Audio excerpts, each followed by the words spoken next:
नमस्कार। बदलते समय में परिवार व्यवस्था कैसे बदली है और इसे कैसे मजबूत किया जाए? आज खास बातचीत करने के लिए हमारे साथ जुड़े हैं डॉक्टर सत्यदेव जी। सर, आपका बहुत बहुत स्वागत है। थैंक यू जी, धन्यवाद। सर, शुरुआत करें हम पहले प्रश्न के साथ कि परिवार प्रणाली का समाज पर किस तरह से प्रभाव पड़ता है? इस प्रकार से हम परिवार को कुटुंब भी कहते हैं, कुटुंब प्रबोधन। और उसका मतलब कि हमें कुटुंब का, परिवार का बोध होना चाहिए। किस प्रकार से उसका प्रभाव पड़ता है वो ये है, इस प्रकार से है कि परिवार की जो इकाई है वो एक व्यक्ति है। अगर व्यक्ति व्यक्ति श्रेष्ठ होंगे तो परिवार भी अच्छा होगा। अगर परिवार संस्कारित होगा तो आगे पीछे जो माहौल वो भी संस्कारित होगा। अगर परिवार संस्कारित होगा, समाज संस्कारित होगा, समाज संस्कारित होगा, अच्छे विचारों वाला होगा तो देश भी अच्छे विचारों का होगा और इसका प्रभाव संपूर्ण मानव समाज पर भी पड़ता है। तो ये शुरू से ही यही कहा है कि परिवार एक इकाई है। ये जो है ये हमारे ग्रंथों में भी लिखा हुआ है और उसका प्रबोधन हमारे राष्ट्रपति, उपराष्ट्रपति ने भी किया है, जो 12 नवंबर 2024 को, मतलब लास्ट ईयर, उन्होंने ये इसके ऊपर एक परिवार प्रबोधन और इसके ऊपर अच्छा एक व्याख्यान दिया है। हम मतलब परिवार की बात कर रहे हैं तो बच्चों को अच्छा नागरिक बनाने में परिवार की कितनी भूमिका रहती है? परिवार का जो है मुख्य जो सदस्य होता है, जो एक परिवार का न्यूक्लियस होता है जिसके चारों तरफ परिवार घूमता है, और जो परिवार का नेचुरल स्वाभाविक टीचर यानी अध्यापक होता है, वो मातृशक्ति माँ होती है।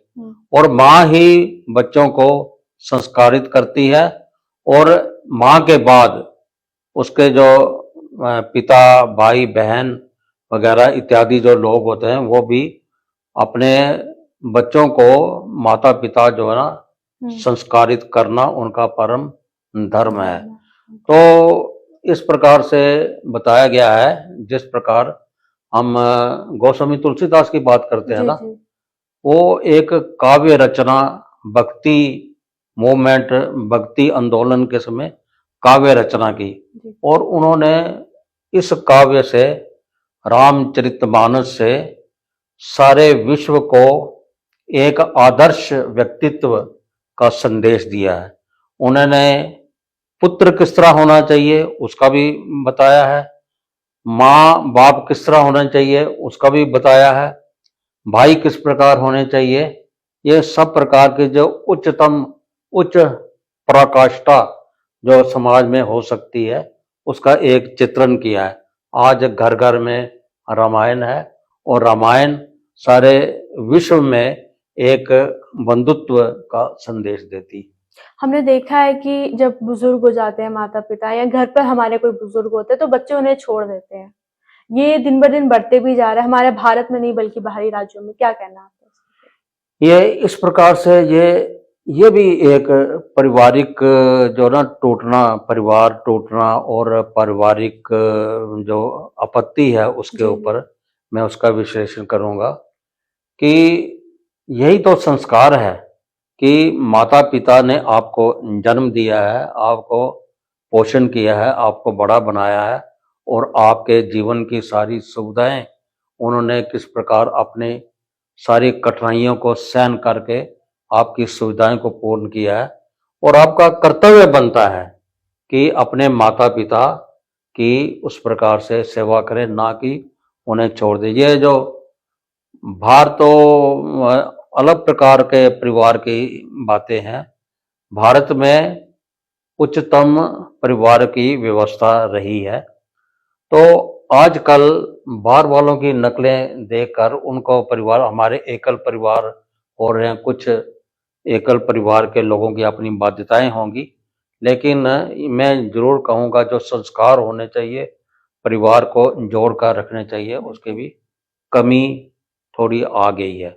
और इसके विषय में जो उपराष्ट्रपति जी है उन्होंने इसके विषय में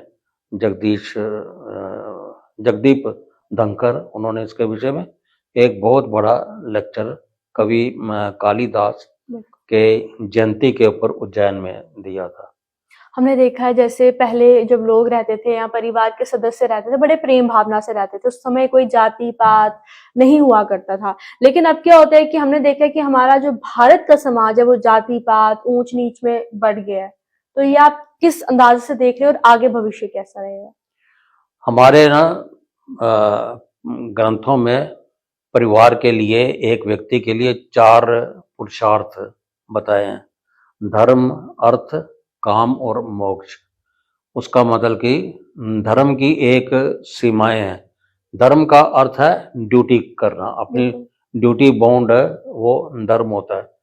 धर्म का अर्थ है धारण करना, आपने जो अपनी ड्यूटियां लेनी है, जो आपके कर्तव्य हैं उन्हीं को ही धर्म माना कर उसमें व्यक्तिगत अपनी जो है वो भी जो गुण लाए और अवगुण दूर करे। और व्यक्ति के बाद अर्थ का अर्थ है कि जो धन कमाना, धर्म की सीमाओं में रहकर धन कमाना। और उसके बाद और धर्म अर्थ काम, अपनी इच्छाओं को पूरा करते हुए मोक्ष की प्राप्ति करना। इसके साथ जो 4 हमारे पुरुषार्थ हैं, इसके साथ हमारे लोगों ने, ऋषियों मुनियों ने ग्रंथों में हमारे ऋण बताए हुए हैं। जो 4 ऋण हैं। एक ऋण पितृ ऋण, पिता ने आपको उत्पन्न किया है, आपका पालन पोषण किया है, तो आप भी पिता की सेवा करो और पिता की जो संतति है वो आगे बढ़ाओ। ये मातृ पितृ ऋण होगा। तो फिर दूसरा जो है आचार्य ऋण यानी ऋषि ऋण। उसका अर्थ ये है कि आपने पढ़ना पढ़ाना है, इसको आचार्य ऋण है, और ज्ञान हासिल करना है। और उसके पश्चात है देव ऋण। देव ऋण का अर्थ है कि आप, देव का मतलब, देवता का मतलब देने वाला, देना है, कुछ अपने लिए नहीं करना, कोई समाज के लिए करना, कुछ औरों के लिए करना है, दूसरों के लिए करना, परहित जो काम है वो करना है। उसके पश्चात है समाज ऋण। जिस समाज में आपको उत्पन्न किया, आपकी जो है अस्तित्व समाज के साथ जुड़ा हुआ है। अगर समाज प्रबोधन होगा तो आपका भी उन्नति होगी, आप भी शिखर पर पहुंचेंगे। अगर समाज गर्त में जाता है तो आप भी वैसे जाएगी। ये 4 प्रकार के ऋण हैं। इन 4 प्रकार के ऋणों को और हमारे जो पुरुषार्थ है, इन दोनों को अगर हम मध्य में रखें तो जो सारे प्रश्नों का जो हल है इसी में ही आ जाता है। बिल्कुल। हमने आपका एक आर्टिकल भी पढ़ा था, उसमें एक शब्द था वोकेज्म। वो क्या है और पारिवारिक मूल्यों को कैसे प्रभावित करता है? कौन सा आर्टिकल? जो परिवार प्रबोधन का आपने लिखा था। हाँ, परिवार प्रबोधन के जो में है कि एक परिवार जो है वो उस तरीके से बनता है कि मैंने पहले भी कहा कि व्यक्ति से ही परिवार बनता है। और इसमें चाणक्य जी ने भी एक बात कही, उन्होंने ये कहा कि कोई व्यक्ति अगर स्वार्थी है, विश्वासघाती है, धोखे वाला है, तो उसको उसका परिवार भी अपने में रखना नहीं चाहता, उसको भी छोड़ देता है। और उसी में ये मैंने चाणक्य की बात की, कालिदास जी की एक और बात मैं आपको स्मरण कराता हूँ। उन्होंने ये बात कही कि जो एक समाज में एक जो आप समाज में पुण्य दान वगैरह जो कुछ आप करते हो, जो धार्मिक अनुष्ठान करते हो, उसका ये है कि आप अपने समाज को सुधारते हुए अपने को जो अपना जो अगला जन्म है, जिसको कहते हैं कि मोक्ष के बाद जो भी जन्म है, तो अगले जन्म की आप भूमिका रचते हो। लेकिन जो संस्कार आप देते हो ना, संस्कार आप इस जन्म की और अगले जन्म की दोनों तरफ के जो भी है उसकी आप एक नींव रखते हो। आपका ये जन्म भी सुधर जाता है और अगला जन्म भी सुधर जाता है। मेरे ख्याल जो आपका प्रश्न का जो है ना, उसका उत्तर इस दोनों व्याख्याओं में आ गया है। तो हम हिंदू त्योहारों की बात कर रहे हैं तो कहीं ना कहीं उसे भी निशाना बनाया जाता है। ऐसा क्यों होता है कि हिंदू के त्योहार है, होली है, दीपावली है, इसे निशाना बनाया जाता है? एक वेस्ट में एक थ्योरी आई है, वोकिज्म। पहले ये मार्क्स की थ्योरी जो थी ना, ये फ्रैंकफर्ट जर्मनी का शहर था, जी वहाँ जी। से शुरू है। उसको फ्रैंकफर्ट स्कूल ऑफ थॉट इस प्रकार वैसे बोलते रहे हैं। उसके बाद ये इकोनॉमी इकोनॉमिक्स पर बेस थी। उसके बाद ये जो है ना, ये फ्रैंकफर्ट की थ्योरी के बाद नई थ्योरी है, रेस थ्योरी। कंफ्यूजन हाँ, तो इसको वोकिज्म के नाम से आज कल अमेरिका में ये वोकिज्म जो थ्योरी है ये प्रेवलेंट है। और इसमें एक प्रकार की उच्छृंखलता, स्वतंत्रता के नाम पर आप जो मर्जी करो। और एक घटना हुई थी, एक निग्रो को किसी पुलिस वाले व्यक्ति ने मार दिया, उसके ऊपर ब्लैक वर्सेस वाइट। वही जो उसकी रिप्रकशन जो इंडिया में है, जाति भेद और क्या नाम है, उच्च वर्ग, निम्न वर्ग, दलित वर्ग, समृद्ध वर्ग, हैव जिनके पास कुछ हैव नॉट्स, ये एक प्रकार का एक वर्ग है। और हमारे जो ना कई त्योहार हैं उसमें भी किसी ना किसी तरीके से उसके ऊपर आक्षेप करना। उन्होंने कहा हिंदुत्व और भारत को किसी प्रकार से नीचा दिखाना, क्योंकि भारत आजकल प्रगति के पथ पर। ये लोग नहीं चाहते कि भारत का समाज और भारत दोबारा फिर एक प्रगति पथ पर आए, उसको एक तरीके का ये धिक्का लगाना। फॉर एग्जाम्पल मैं आपको बताता हूँ, भाई बहन का प्यार है, राखी है, तो इसके ऊपर आक्षेप करते हैं कि भाई बहन छोटी है, वो क्यों राखी बांधे, वो खुद अपनी रक्षा क्यों नहीं करे।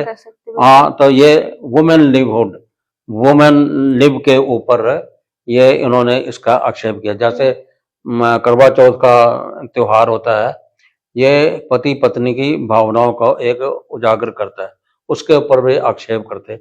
होली को जो है वो इसको कहेंगे भाई इसमें वाटर वेस्टेज होती है और चीज़ों में। अब मैं दूसरे एक समाज है तो उसमें जो है उनके अपने त्योहारों के ऊपर कितना कुछ होता है, मीट का भक्षण होता है, उसमें इतना दुर्गंध फैलती है, तो उसके ऊपर आक्षेप नहीं करेंगे।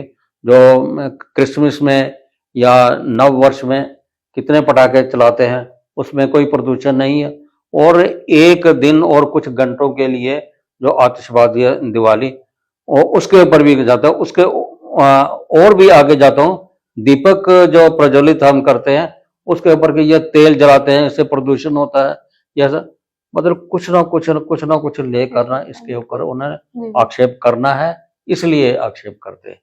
मेरा आपसे आखिरी प्रश्न ये रहेगा, एक पेड़ माँ के नाम, इससे समाज में क्या बदलाव आ सकता है? ये मोदी जी का एक वचन है, उनका उद्घोषण है कि हम अगर जीवन का साइकिल देखें तो पेड़ भी लिविंग है और जो जैविक जो जीवन है, जो जीव है, वो भी लिविंग है। और इनका एक साइकिल आदान प्रदान होता है। हम कार्बन डाइऑक्साइड छोड़ते हैं और प्लांट्स कार्बन डाइऑक्साइड लेते हैं, और वो ऑक्सीजन छोड़ते हैं और हम ऑक्सीजन लेते हैं, और एक प्रकार का पर्यावरण मेंटेन रहता है। तो अगर पौधे, वृक्ष इत्यादि होंगे, जानवर भी होंगे, और एक तरीके का मनुष्य भी हो गया, मनुष्य के लिए भी जीवन यापन बहुत आसान होगा। और जो पेड़ों के लिए भी जो नेचुरल कैलेमिटी वगैरह जो होते हैं ना, वो भी जंगल की कटाई की वजह से हो रहा है। और जो आजकल मौसम बदल रहा है, जलवायु परिवर्तन हो रहा है, वो भी जो वनों की कटाई और वृक्षों का नाश होने से ये सारा कुछ हो रहा है। ये एक दूसरे की चेन से सारी चीजें संबंधित है।